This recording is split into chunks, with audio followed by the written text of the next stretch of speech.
संसद के उच्च सदन से यही अपेक्षा संविधान निर्माताओं ने की थी। लोकतंत्र की धरती बिहार से, जेपी और कर्पूरी ठाकुर की धरती से, बापू के चंपारण की धरती से जब कोई लोकतंत्र का साधक आगे आकर जिम्मेदारियों को संभालता है तो ऐसा ही होता है जैसा हरिवंश जी ने करके दिखाया है। जब आप हरिवंश जी के करीबियों से चर्चा करते हैं तो पता चलता है कि वो क्यों इतना जमीन से जुड़े हुए हैं। उनके गांव में नीम के पेड़ के नीचे स्कूल लगता था, जहां उनकी शुरुआती पढ़ाई हुई थी। जमीन पर बैठकर जमीन को समझना, जमीन से जुड़ने की शिक्षा उन्हें वहीं से मिली हुई थी। हम सभी ये भली भांति जानते हैं कि हरिवंश जी जयप्रकाश जी के ही गांव सीता बदियारा से आते हैं। यही गांव जयप्रकाश जी की भी जन्मभूमि है।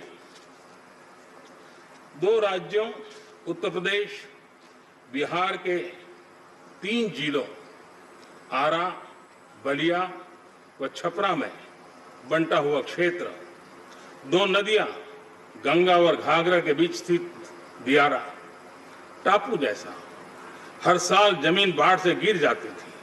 बमुश्किल एक फसल हो पाती थी।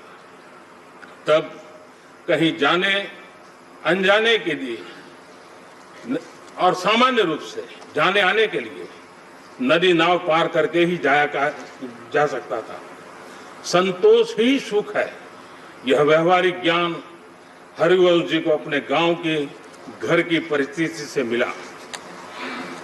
वो किस पृष्ठभूमि से निकले हैं, इसी से जुड़ा एक किस्सा मुझे किसी ने बताया था। हाई स्कूल में आने के बाद हरिवंश जी की पहली बार जूता बनाने की बात हुई थी। उसके पहले उनके पास न जूते थे और न ही खरीदे थे। ऐसे में गांव के ही एक व्यक्ति को जूता बनाते थे। उनको हरिवंश जी के लिए जूता बनाने के लिए कहा गया। हरिवंश जी अक्सर उस बनते हुए जूते को देखने जाते थे कि कितना बना। जैसे बड़े रईस लोग अपना बंगलो बनता है तो बार बार देखने के लिए जाते थे। हरिवंश जी अपना जूता कैसा बन रहा है, कहाँ तक पहुंचा है, वो देखने के लिए पहुंच जाते थे। जूता बनाने वाले से हर रोज सवाल करते थे कि कब तक बन जाएगा। आप अंदाजा लगा सकते हैं कि हरिवंश जी जमीन से इतना क्यों जुड़े हुए हैं।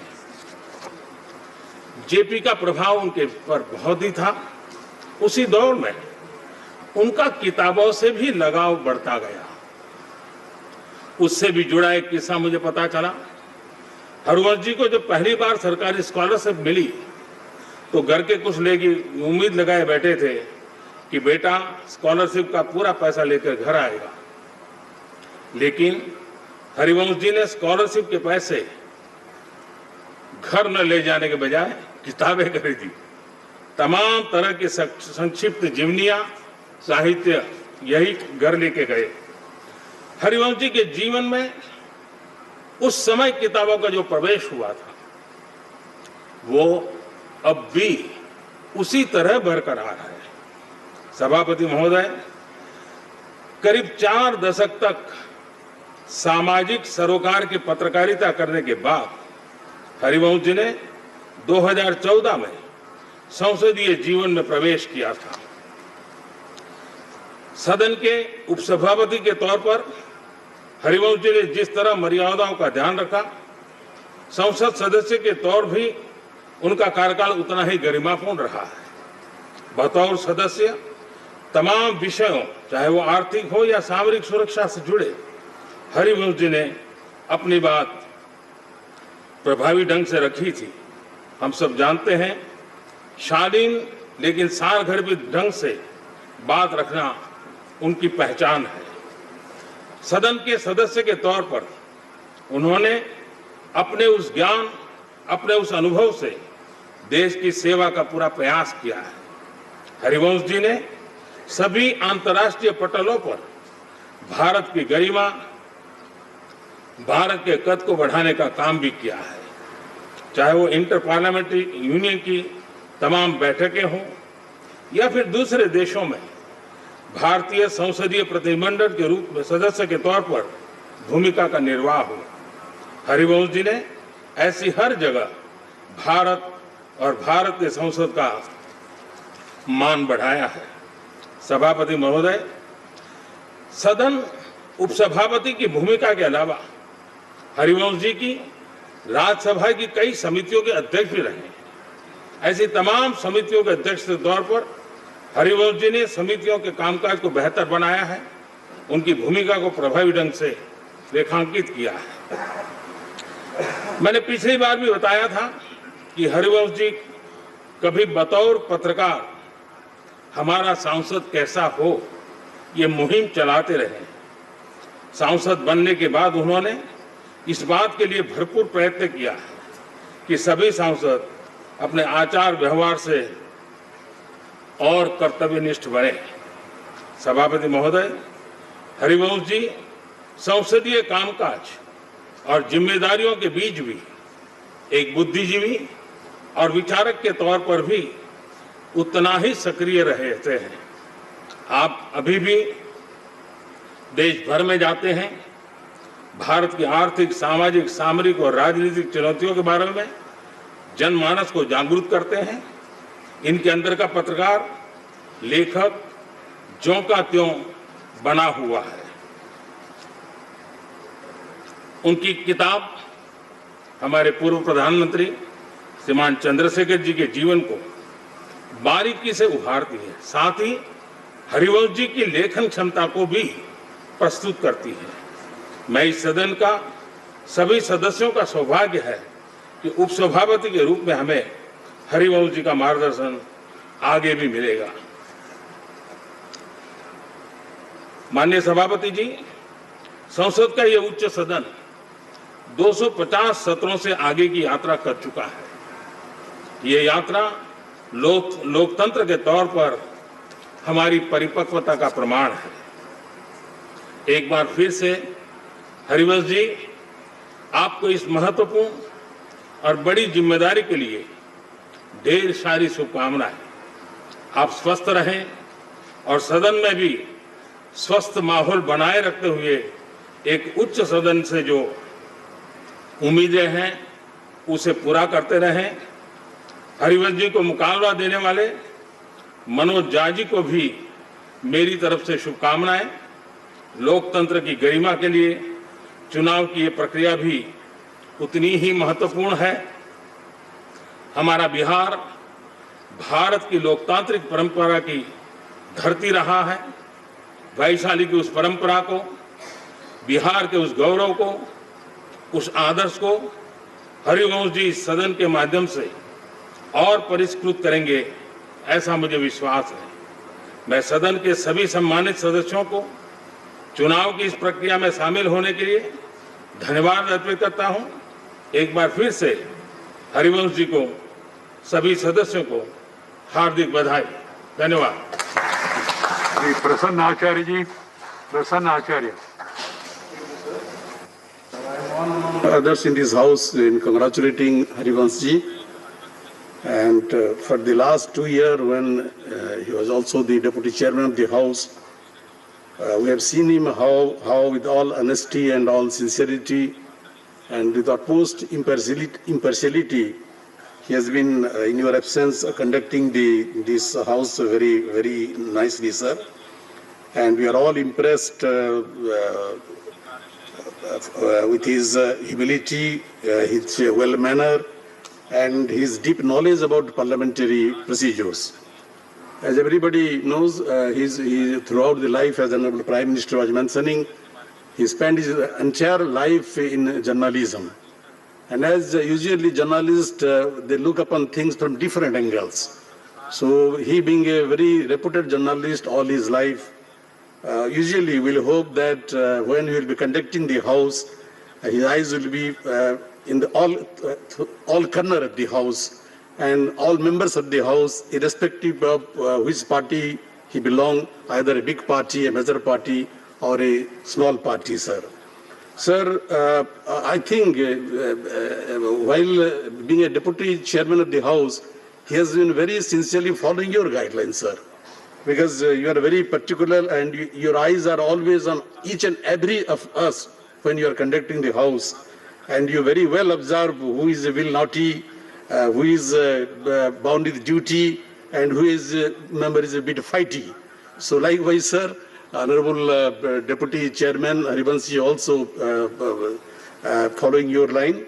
And sir, one thing I was very surprised and I was very happy to learn this morning that Manoj Jha who filed his nomination, and both of them are very great friends and very old friends. And they've worked together in political field for a pretty long time, even during decades, and have traveled widely in Bihar and in UP during election time. They have shared their meals, they have shared their rooms, and they are very, very good friends. And so I take this opportunity to also compliment Manoj Jha. And sir, Manoj Jha has written a letter to all the honorable members, and I want to quote one line from his letter, where he says that constructive political opposition is not just about numbers, but it is a critical and moral force in the nation. Very rightly, sir. So I also compliment Manoj Jha for keeping this democratic tradition high, and I congratulate and I compliment our deputy chairman, sir, also, sir, and I hope that with all his experience, he will very dignifiedly conduct the House as he did before also. With this, sir, I once again compliment the Honorable Deputy Chairman. Thank you, sir. Keshav Rao. Sir, let me first at the outset congratulate Mr. Harivanshi. He is not new to the House, not to the members, nor is new to us. He has won our hearts. He has won the hearts of the House. So congratulations again. I am really tempted, as Acharya ji said. He has picked up one sentence to quote to you. I have picked up another question which is very relevant by all means. Rajya Sabha, sir, as you know, is a house of states and is a forum for articulation of federal concerns at the center. Sir, it will make a strong statement in favor of an accountable system of governance. It should, and Anwarji should help us do that. A system in which regional parties that have formed state governments do not have to depend on quid pro quo with the party in power at the center. So with these words, one thing I will say, his very valued rival, Mr. Manoj Ji, it's very nice of him that he had agreed to only a voice vote, so that instead of really pressing all this. Because very magnanimously said, he has the number, whether the numbers is important or not in a democracy, he has a number, so we will end the attack there. So both of them are not only good friends, erudite members, but they have been socialists. It's another matter. Harivanshi is what today, I do not know, but nonetheless they have started their careers as socialists. Sir, since this is a Hindi day, I am only quoting you now. Sir, I am one of those protagonists. I have been a votary of Hindi right from the school days, which you know it very well, sir. And we have taken on our shoulders of the Angrezi Hatao movements for Hindi.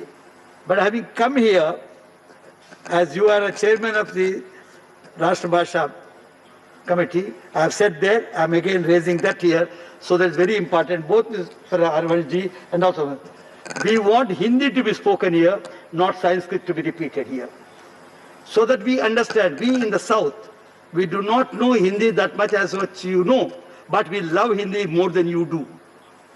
So only one question is, we must be able to understand what you are trying to say, which you have said as in your words, Saral Hindi use kariye, dusra mat kijiye. Ise Hindustani kijiye, so that this house becomes meaningful to most of us. At least 1/3 of this house, which would be able to understand it. See, on a Hindi day, this is the important thing. Thank you very much. My congratulations once again to Mr. Harivanshi, sir.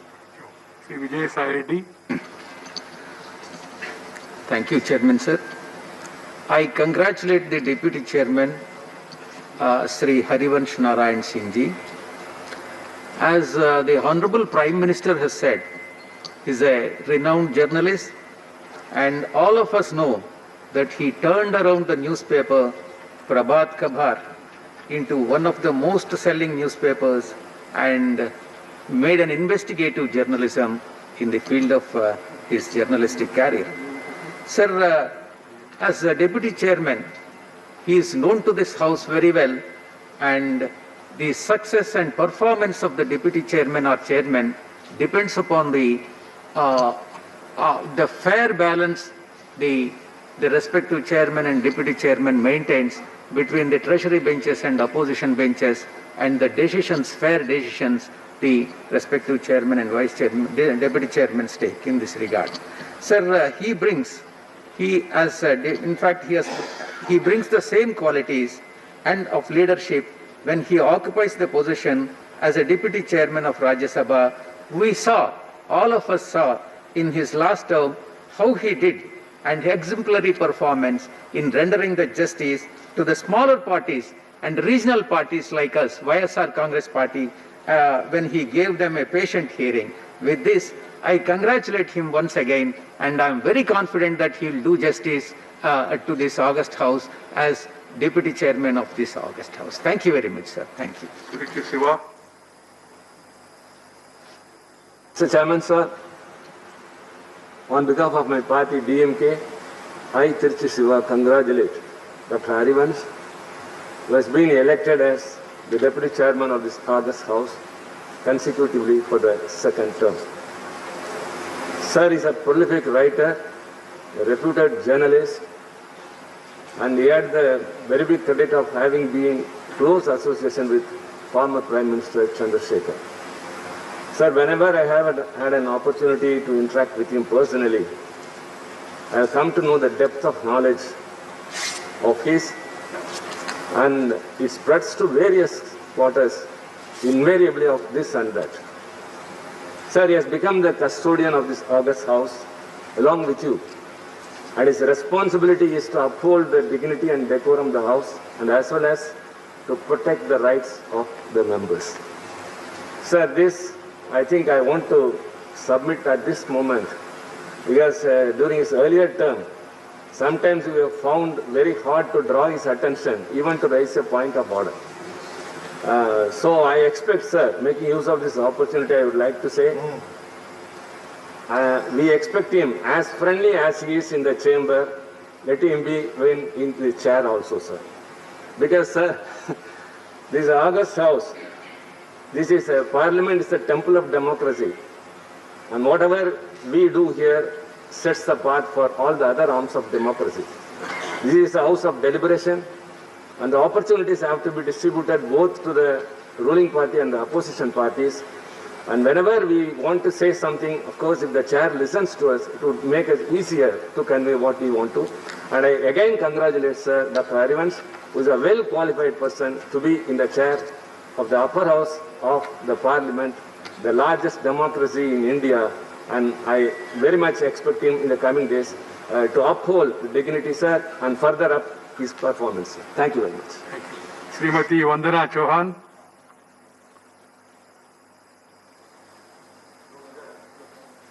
Lok Sabha.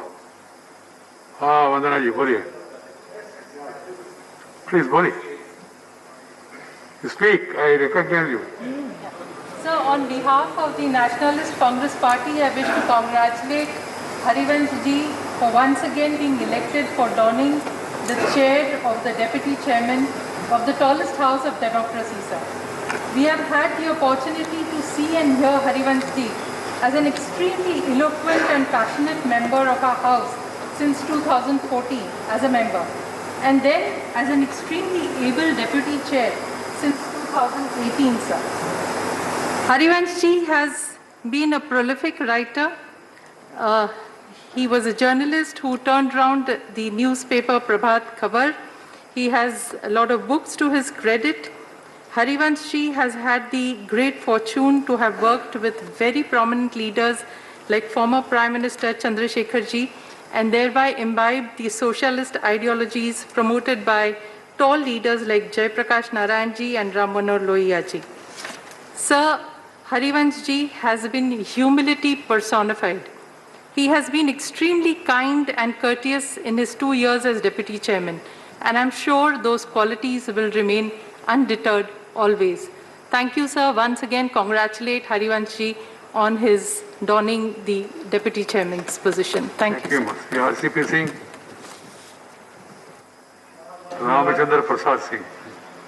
सभापति महोदय, सबसे पहले मैं हरिवंश जी को बहुत बहुत बधाई देता हूं पुनः उपसभापति पद पर चुने जाने के लिए, और इसके साथ ही माननीय प्रधानमंत्री जी को और एनडीए के जितने हमारे नेता हैं जिन्होंने पुनः हरिवंश जी को दोबारा इस पद पर कार्य करने का अवसर दिया है, इसके लिए मैं अपनी तरफ से, अपनी पार्टी की तरफ से और अपनी पार्टी के नेता नीतीश बाबू की तरफ से आभार प्रकट करता हूँ।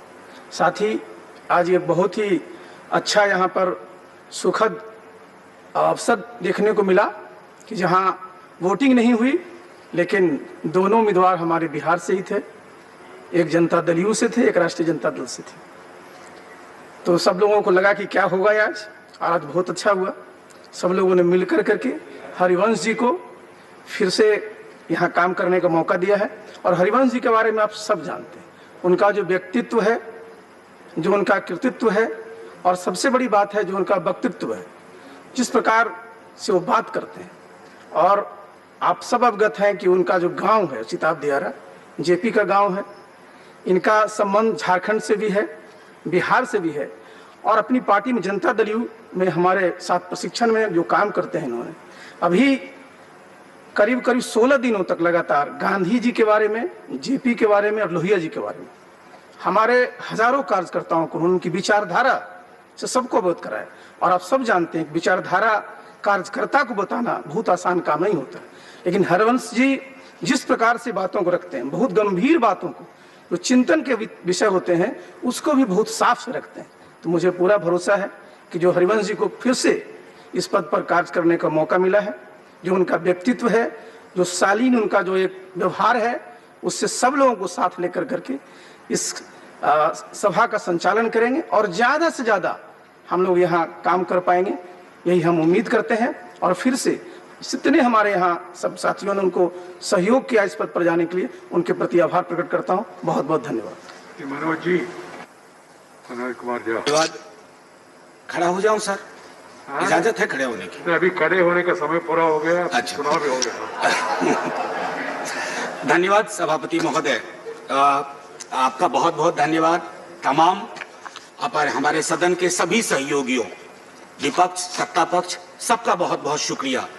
सर, माननीय उपसभापति महोदय जो चयनित हुए हैं हरिवंश जी, ये कभी भी मामला दो व्यक्तियों का नहीं था, कभी भी नहीं, और कभी भी मामला व्यक्तियों का नहीं होना चाहिए, क्योंकि व्यक्ति विमर्श में मुद्दे छूट जाते हैं। दो प्रस्थापनाओं के बीच की बात थी। अच्छा हुआ कि मध्य रास्ते हमने रुक करके ये तय किया कि एक यहाँ मिलन मंदिर है जहां बातचीत हो सकती है। ये लोकतंत्र की सबसे खूबसूरत चीज है सर। एमसी छागला अपने शिक्षा मंत्री थे, ज्यूरिस्ट थे, उन्होंने किताब लिखी, ऑटोबायोग्राफी है उनकी, रोजेज इन दिसंबर।